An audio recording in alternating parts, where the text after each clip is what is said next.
Good news po para sa mga naghahanap ng trabaho dahil ngayong araw mismo ng paggawa may handog na nationwide job fair ang Department of Labor and Employment kung saan mayroon tinatayang 70 job fair sites sa iba't ibang bahagi ng bansa sa halos lahat ng probinsya. May report si J.M. Thompson. Rise and shine, J.M. Magkakaroon ng nationwide job fair sa pagdiriwang ng 124th Labor Day bilang bahagi ng selebrasyon sa pangunguna ng Department of Labor and Employment o DOLE. Mayroong tinatayang 70 job fair sites sa iba't ibang bahagi ng bansa sa halos lahat ng probinsya. Nasa 2,274 ang participating employers kung saan may iba't ibang oportunidad at hanap buhay para sa ating mga kababayan.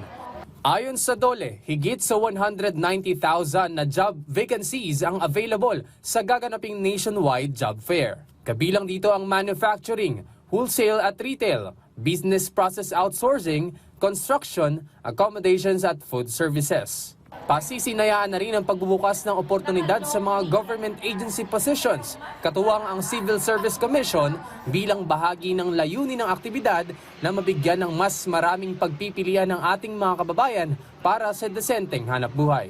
Bukas ang job fair sa lahat ng ating mga kababayan, kabilang ang mga senior high school graduates, 4-piece members at OFWs. Basta't siguraduhing dala ang updated resume at mga supporting document gaya ng ID. Magkakaroon din ng one-stop shop kung saan may mga booth ng PNP, NBI, PSA, SSS, PhilHealth at Pag-ibig para sa mas mabilis na proseso sa mga naghahanap ng trabaho. Ayon sa Department of Labor and Employment, prioridad ng ahensya ang ating mga kababayan na naghahanap ng trabaho, kaya naman maayos ang kanilang piniling mga job fair locations. Ang ating pong hiniling sa ating mga partners kung saan tayo makakapag-implementa ng ating mga job fairs, job fair activities at all activities, sana po as much as possible sa isang lugar na malamig. Kaya ang ating partnership with some malls, yan po ay ating inimplementa at karamihan po ng ating mga job fair sites ay sa mga malls or sa air-conditioned.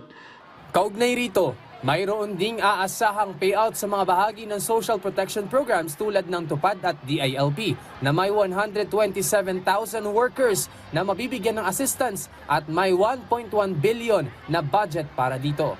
Samantala, dahil Labor Day, inaasahan ng ahensya ang muling sigaw ng ating mga kababayan sa pagtaas ng sahod ng mga minimum wage earner at ang tugon dito ng DOLE.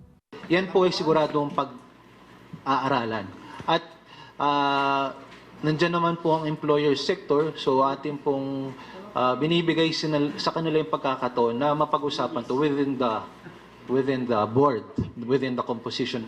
Nevertheless, meron po tayo kasi mga public consultations and public hearings. So yan, mas malawak po yung mga representante ng mga namumuhunan na not necessarily nandun sa board ay maaari po maglabas ng kanilang saloobin o sentiments kung kaya ba nila to o hindi. J.M. Thompson para sa Pambansang TV sa Bagong Pilipinas.